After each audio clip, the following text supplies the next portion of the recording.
Okay, so now that we have seen where the discovery of protons, electrons, and then neutrons have come from, we're ready to start putting those pieces together. And in this lecture, we're going to talk about isotopes and we're going to talk about ions. So let's first define what an isotope is. So it says there that isotopes are atoms of the same, which have the same atomic number, but have different mass numbers. So let us just examine that really closely, because we could define isotopes in many different ways. Let's focus on the thing where it says they have the same atomic number. If you look back at our definition of atomic number, it's the number of protons, and that is what defines the element. So we could define an isotope in a little bit different way. We could say that they are atoms of the same element. Now we're going to keep going with this. They are atoms of the same element, okay? But they have different mass numbers. Now let's look back at our definition of mass number. If you need to pause and look back, do so. Mass number is the number of protons plus neutrons. So they're atoms of the same element because they all have the same atomic number. But they have different mass numbers, so what else is different about them? What is another way we could say that? They're atoms of the same element with different number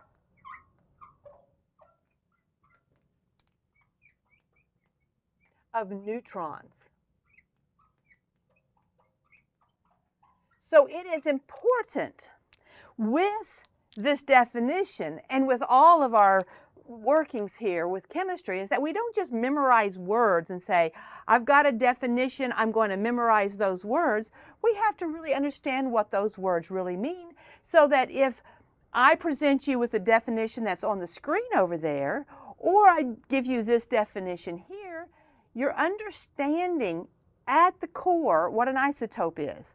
So they are two atoms. They have the same number of protons. That gives them the same atomic number. So we could also say they're atoms that have the same number of protons. That makes them the same element. That's what they have in common. What is different? Well, the number of neutrons is different. And if the number of neutrons is different, then their mass number is different. So that is our definition of isotopes. Most elements, not all, have two or more isotopes. Okay, and we'll look at those as we proceed through here. Some elements just don't, but it's very few and far between. Most have more than one. And it's important for you to realize that when you go and look at a periodic table, it gives you no information about isotopes whatsoever. Okay, you cannot look at a periodic table and say, this element has got these isotopes. You have to realize that that comes to you in a different way. And the different way that we do this is with isotope symbols. Okay, there's a way of symbolizing these to distinguish the different isotopes of an individual element. So I have here how that works out. The X you see there is the element symbol. Okay, so it could be something like a B for boron, okay, the element symbol. And then the top number is the mass number, and that has to be given to you. And the bottom number is atomic number. Now for boron, we can go to a periodic table and see that it has an atomic number of 5. So it would always, if there's a B there, have to have a 5 sitting right there. And then it would have a mass number, and this is where, to distinguish the different isotopes, we would have different numbers.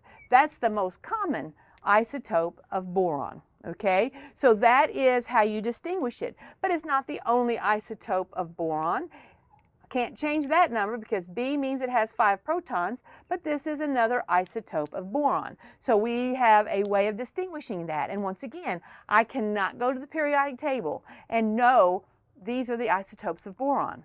I can go to the periodic table and know the atomic number is 5, but I can't know what isotopes are there. This would have to be handed to me in a problem.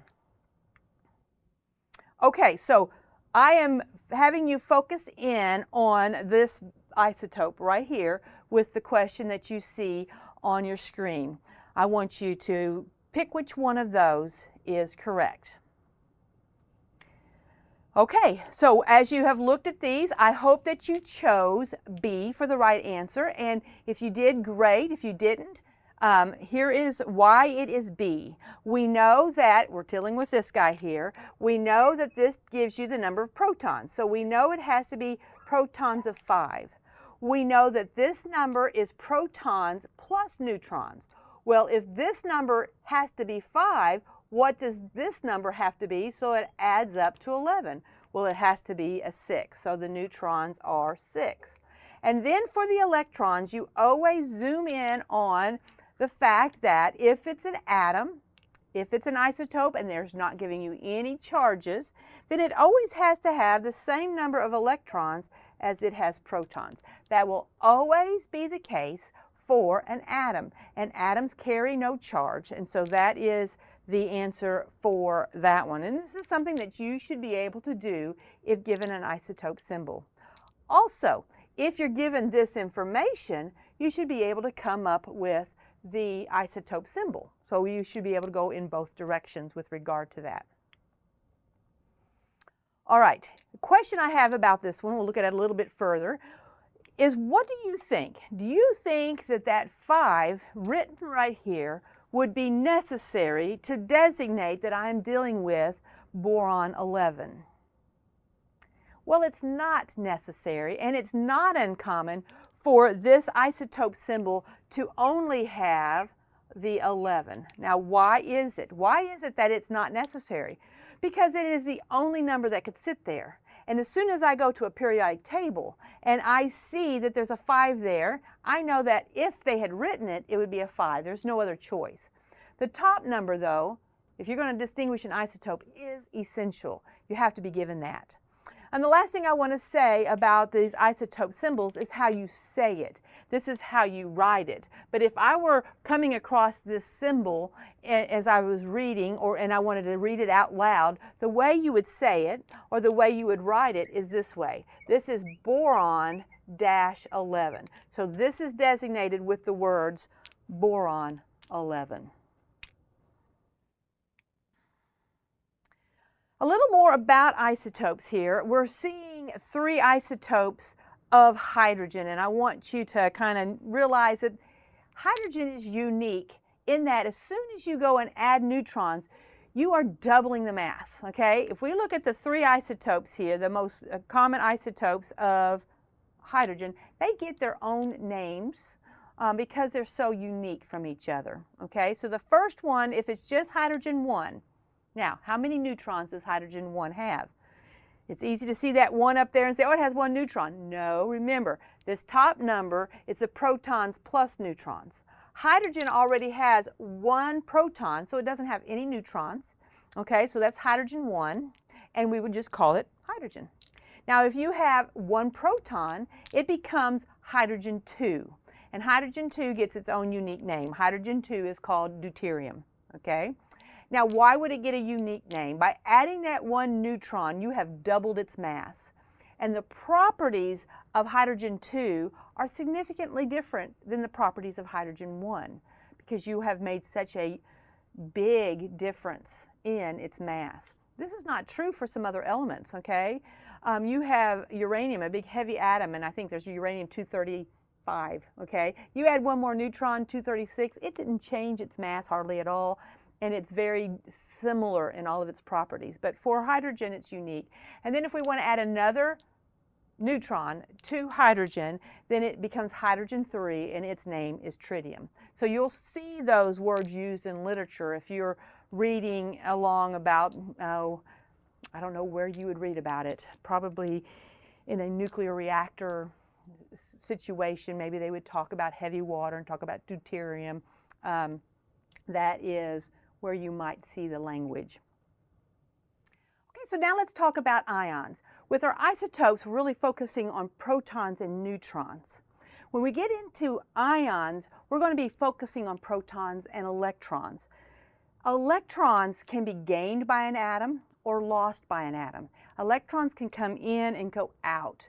This is not true for protons and neutrons. They're embedded way down in that nucleus and they have to stay there.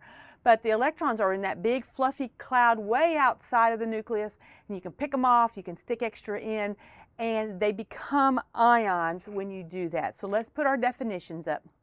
So what is an ion? Well, it's charged. As soon as you start messing with not having the exact same number of protons and electrons, the entity gets charged. So it's a charged species formed by taking a neutral atom or a neutral molecule or a neutral group of atoms, okay, and then have electrons be gained or lost from that group of atoms. So ions can be a single atom with a charge or a group of atoms together that carry a charge. That charge could be positive or it could be negative. And if it's positive or negative, it gets specific names. So our first name is cation. Cation, the ion has a positive charge. Now, I keep that straight in my mind by knowing that cation has something that looks like a plus sign in it, okay? Cations carry a positive charge. So let's think about that for just a moment. How does it carry a positive charge? Well, let's imagine that this hand, I'll put a plus here and I'll put a minus here, okay? This hand represents boron with its 5 protons. If boron had 5 electrons, it would be neutral, and that would be a neutral atom. But as soon as I have less electrons than I had protons, okay, I have 1 left over, it would carry a positive charge. So how do we get to have a positive charge? Well, you have electrons being removed. You never can touch the protons and say, well, it's positively charged because I added a proton. No, you can't touch those. So you have to deal with the electrons, and the way you get negatively charged is to take away. So once again, this was neutral. I take 1 away, and now I have 1 more positive than I had negative, so this would carry a positive charge. I lost, there it is, he's lost. I lost an electron. So then what's the name of the ones that carry the negative charge? These are anions. Anions have the negative charge. So how do you get negatively charged? Well, let's say I had beryllium. Beryllium has 4 protons, and an atom of beryllium would then have 4 electrons. Well, how do I become negatively charged? I become negatively charged by giving myself more electrons than I had protons. Okay, so we're going to be gaining electrons by an atom. So when an atom or a group of atoms gains electrons, it will carry a negative charge. So you should be able to fill in this table, and we're not going to take time here to fill in the entire thing. I'm going to pick and choose a few of them. You should be able to look at a symbol, the symbols that you are given over there on the left-hand side, and determine how many protons, neutrons, electrons these species contain. All right? So we'll start with the first one. I have a magnesium with a 24 there, magnesium 24. Now, in the creating of this chart, I chose not to put that bottom number in there. So how do we get that bottom number? Well, we have to go to a periodic table. So when we go to this periodic table and we find magnesium on this periodic table, we see that it carries the number 12 as its atomic number. So I'm going to go ahead and write it there. Now, as soon as I know that that is what is contained in that bottom number, I'm going to be ready to fill in this table. And I don't know why in my table I have electrons listed first. I'm not going to do that one first. I am going to look at the easiest one first, and that is the 12. Okay? So the protons are going to be 12. I will have 12 protons, and that comes off of this number. And then I'm going to do neutrons next. All right, so I'll come over here. Neutrons. Well, I know that this number here is protons plus neutrons. And I know that protons is 12, so the neutrons must also be 12 so that they add up to 24. All right, And then I am ready to do the electrons, okay? How do I do the electrons? Well, I see that this carries no charge. If there were a charge, it'd be written right after the magnesium there. So if it carries no charge, the number of electrons has to equal the number of protons, and so they happen to all be 12. Okay, so that is how we figure out the numbers. Now let's do one that carries a charge. All right, let's go down to that iron. We have a 56, an Fe, and a 3+ charge. And we need to figure out how many electrons, protons, and neutrons this one has. Again, the symbolism is not showing that bottom number, so we go to a periodic table in order to figure out that bottom number. And we find iron, and it's 26. I've run across it enough times. It's 26. Okay, so that comes off the periodic table. Now again, I would always start with the number of protons because that is handed to me on a silver platter right there, no work needed. Next, I'm going to go to the number of neutrons. Okay, I'm choosing to do neutrons because that's right here. I know to get my neutrons, and let me write it down under here, that this is the number of protons plus neutrons. And I have established that the number of protons is 26, so I can solve for how many neutrons. Okay, you might be able to not do the fancy algebra, but all I'll do is subtract 26 from both sides, and the neutrons would therefore be 30. So now I know the number of neutrons. Okay, so it's always the mass number minus the atomic number will give you the number of neutrons. But I wouldn't want you to memorize that. I want you to keep in mind this. The mass number is the sum of those two, and once you know one, you can know the other. The mass number is the sum of these two, and once you know one, you can know the other. Now we're ready to do electrons. Electrons is the one that gets messed up the most frequently, and here is why.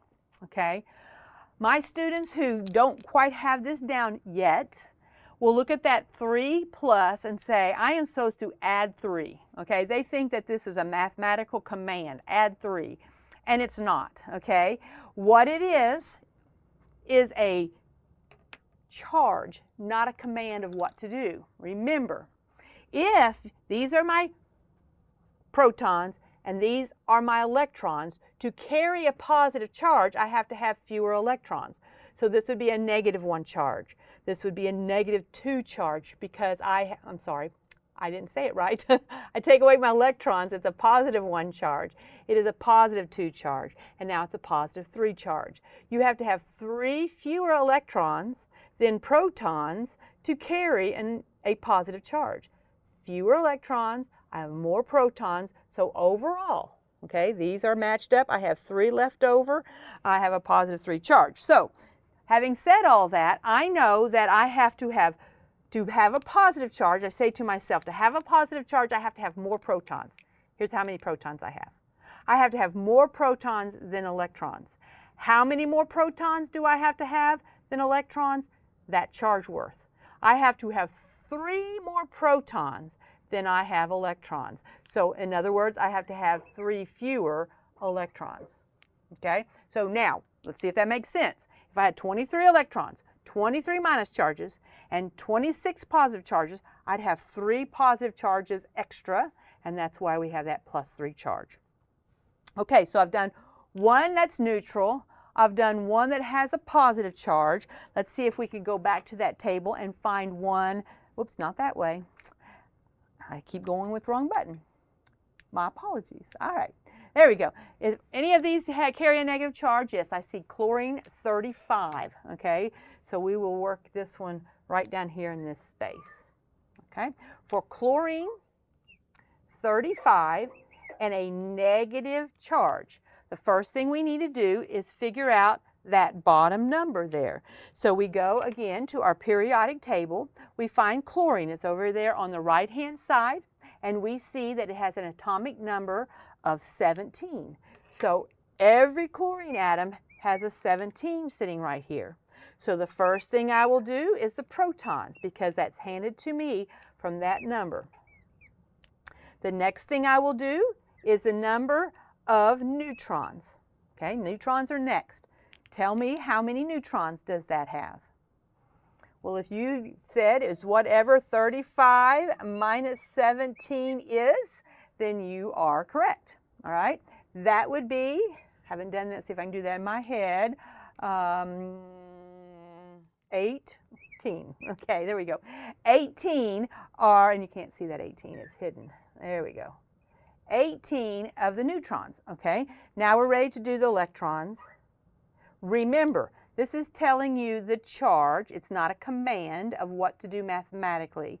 So think about the fact that you have to have more electrons than you have protons to carry that minus charge, and tell me, what is the number of electrons? And if you said 18, you are correct. You don't take one away, you have to have one extra. Okay, so now we have looked at the information that we can gain about an isotope, how many protons it has, how many neutrons it has, that's defining the isotope, and then ions. With its charge, you can figure out how many protons, you already knew that, how many electrons it has. And you are going to practice doing both directions. Once you have a symbol, you should be able to get this information.